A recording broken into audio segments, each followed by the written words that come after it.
Hello, once more, welcome to my channel. My name is Fidelis and this is On Fire for Christ, where we talk about the things that are happening in our Ghanaian Christian circles, in Africa and the world beyond. And today, I just want to talk about a little observation that I've made over some time now. I realize that, every 31st night we go to church, we go to give thanks to God, and rightly so.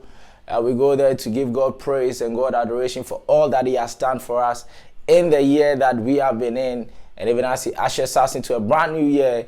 And this year is going to be the same. Today being 31st, we are all going to be in church dancing, praising God and hearing powerful messages all in our churches to boost us and to, boost us to the next year or for next year. And it's fantastic. But one thing that I was thinking about and I began to see in the week past was that I realized that people began to come out with, I don't know if I should call them themes or mantras for the year. And you could see that there are people who have come up with, 2022, my year of limitless possibilities. 2022, my year of divine favor, my year of this and that and increase and fruitfulness and remembrance and open doors. And everybody, every church and every denomination is trying to come up with something. And it just bothers on my mind for some time now, because there's this thing with the Christian charismatic church that, when one church is doing something and it looks as if it is successful, what happens is that everybody jumps on it. So if I belong to a charismatic church now and tomorrow by the grace of God I become a pastor and I have my own church, the same culture and the things that were happening in my church is what I carry on, or the positive things or the things that I think that are good is what I carry on. And so most of the time people or Christians do not question these things. We don't ask these things. So you are just in the church and every year your pastor comes up with a theme. And I don't know if I should call it a theme or a mantra. And so if you know what it is, please in the comment section, put your comments there. I want to learn from these things. And because of these things, I have some few questions I want to ask and I want to know. So if you are or you belong to a church and your church practices these things, because my church, we don't. And so I would have loved to ask my pastor how he gets these things and what they mean. So I really want to know that, if you belong to churches like this, I want you to put it in the comment section. Let me know what you think. I want to ask some 5 questions. And the first question I want to ask is that, what is the biblical foundation of this? Where in the Bible does it tell us that, at the beginning of every year, we should label the year, we should put a label on it. We should give it a theme. I don't know. I really don't know how to call it. And then the next question I want to ask is that, how did this theme come by? Is this something that the pastor has decided that he wants the church to go along this year, that this is the direction he feels or she feels like he wants his church to go? Is this a direction thing? Is this something that God has specifically told him that the church should go along this way? And so, I want to understand what these things mean. If you belong to these churches and you do these things or you practice these things all the time, I'll be very excited to learn from these things. And so I want to ask the third question. And my third question is that, if it is God who gives these things to the leaders as the vision for the year, the direction of the year, if it's not the pastor himself who decides and it is God who gives, who is to blame if at the end of the year, if it is maybe my year of favor, my year of open doors, and no specific door is opened, or I don't see any increase in my life, or I don't see any fruitfulness in my life? Who do I get to blame? Do I get to blame God, that God didn't favor me the whole 2022 or 21? Or do I blame the pastor because the pastor is the one who said God told him that this year is our year of this? So who do I get to blame? Do I get to blame myself for not having enough faith to believe or not doing enough to be able to receive? It's very confusing for me. You can see by now that I really struggle to get this. I'm struggling to get this thing. So if you really have an understanding, please put it in the comment section. I want to learn.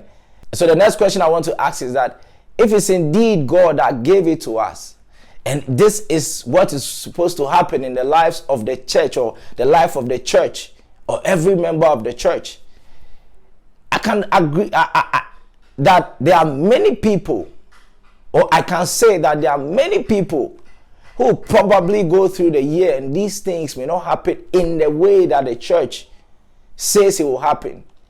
That there will be somebody who would have gone through 2021 or 2020 or 2022, and you may not have been fruitful in your year. You may not have been seen any open door in your life. Or, like I said, I'm struggling. Because what it means is that people now begin to go out there and begin to fish out and seek out what exactly they want to do. And most of these things, they gear your mind towards physical things. And so when they talk about open doors, you are looking for opportunities. You are looking for things that, will open unto you.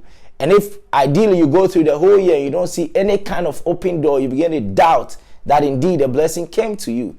If it's fruitfulness, you begin to target your job, your marriage, your business, your things, the things around you, your ministry, and you want to see growth and you want to see increase. And so when these things don't happen, what happens is that you begin to doubt what was said and to say that, no, these things are not true. And so, like I keep on saying, I'm struggling. I want you to help me out. And so I really understand that there are people who will go through the year and these things won't show. And who gets to be blamed? And then I want to ask a faith question that if last year I was supposed to be favored, if last year was my year of limitless possibilities, that I'll be doing so many things that nothing can limit me, and I don't see these things in the year, I don't see it in my life, I don't really see any productive thing in my life, how then do I move on to next year when last year hasn't materialized in my life? How then do I move on? So it becomes really complicated for me because I feel like these things are things that even though in itself they are good, because like I said in the beginning, it gives a direction to the church as in the direction that the church wants to go in the year. If we are not careful, it has the potential of clamping down or shutting down our faith in a way that we get to the point where if we don't see these things happening in our lives, we begin to doubt God. And that is where I'm mainly concerned. And so my view on these things is that, for me, I think it's the church and mainly the pastors who come up with these visions for the church. It's a plan for the church for the year. And because of this, they design messages along this line to build you up in a certain way that they want to see their churches go. And so they are not specifically, if I may argue, from God, but that since they stand in the stead of God, it looks like it comes from God. But if indeed it comes from God, then when the year comes to an end and some of these things don't show in our lives, it becomes problematic. And also, I believe strongly that it moves people away from spiritual things and brings people to thinking about physical things.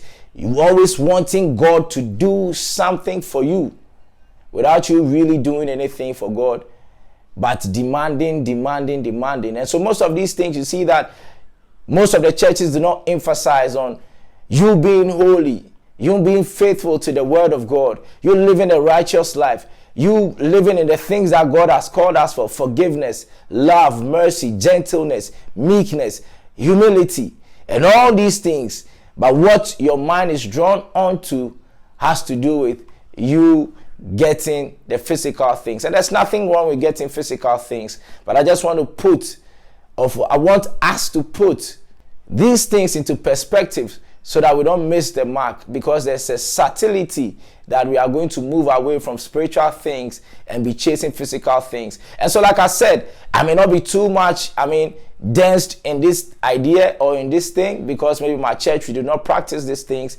But if your church practice these things, please share your mind in the comment section and like and subscribe to the channel. Like this video, subscribe to my channel. I put out Christian content all the time, hoping I will bless your life. So if this blesses your life, share widely with your colleagues, share with your people you think will have answers to these questions that I've asked. Please share wide, and hopefully we'll all learn together. May God bless us all. See you on the flip side.